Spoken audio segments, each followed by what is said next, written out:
The World Health Organization has on Wednesday, the 5th of October 2022, issued a statement on the possible reason for the acute kidney injury among children. According to the statement, the death of dozens of young children in the Gambia from acute kidney injuries may be linked to contaminated cough and cold syrups made by the Indian drug manufacturer. The findings, announced by World Health Organization Director General Tedros Adhanom Ghebreyesus, followed tests on several medical syrups that were suspected of causing 66 child deaths in the Gambia. Tedros told reporters that the UN agency was conducting an investigation with Indian regulators and the company that made the syrups, New Delhi-based Maiden Pharmaceuticals Limited. Maiden Pharma declined to comment while calls and messages to the Drugs Controller General of India went unanswered. India's health ministry did not respond to a request or comment. The World Health Organization issued a medical alert on Wednesday, 5th of October 2022.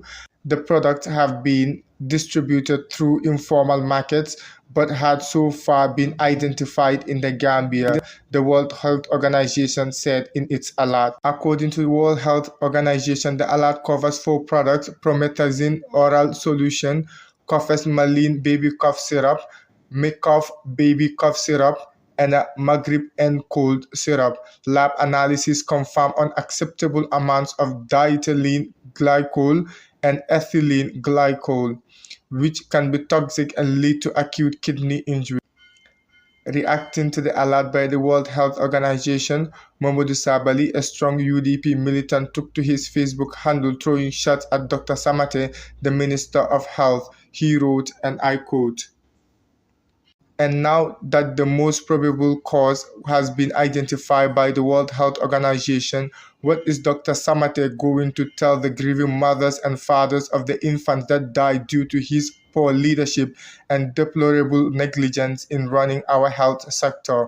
Can Dr. Jobateh think about being in the same room with the corpses of more than 66 children who died because of this horrible miscarriage of health service?" Marisok, former presidential aspirant, also reacted by saying the Ministry of Health and the Medicine Control Agency are responsible as they were negligent. She wrote, and I quote, "It is pure carelessness and negligence on the regulatory body, the MCA, Medicine Control Agency, for not doing their job, allowing all kinds of nonsense entering this country. How qualified are they? The Ministry of Health, the MCA, and the importers should all be investigated and held to account." End of quote. Fatou Camara, the CEO of Fatou Network, also took to her Facebook handle to disclose that some of the staffs of the Maiden Pharma had fled the company. She wrote, and I quote, "I just got off the phone with a news editor from a TV station that staff of the company that made the drugs, Maiden Pharmaceuticals, have fled their offices and cannot be reached." End of quote. Madi, Jobateh, a human rights activist, took to his Facebook handle labeling the Gambian government notorious. I quote, "The Gambian government is notorious for failing children. In 2014, school children killed. In 2020, dozen children abused in penny appeal homes. In 2021, 9 kids burned to death in Bilal boarding school. Today, 66 kids perish, still no accountability."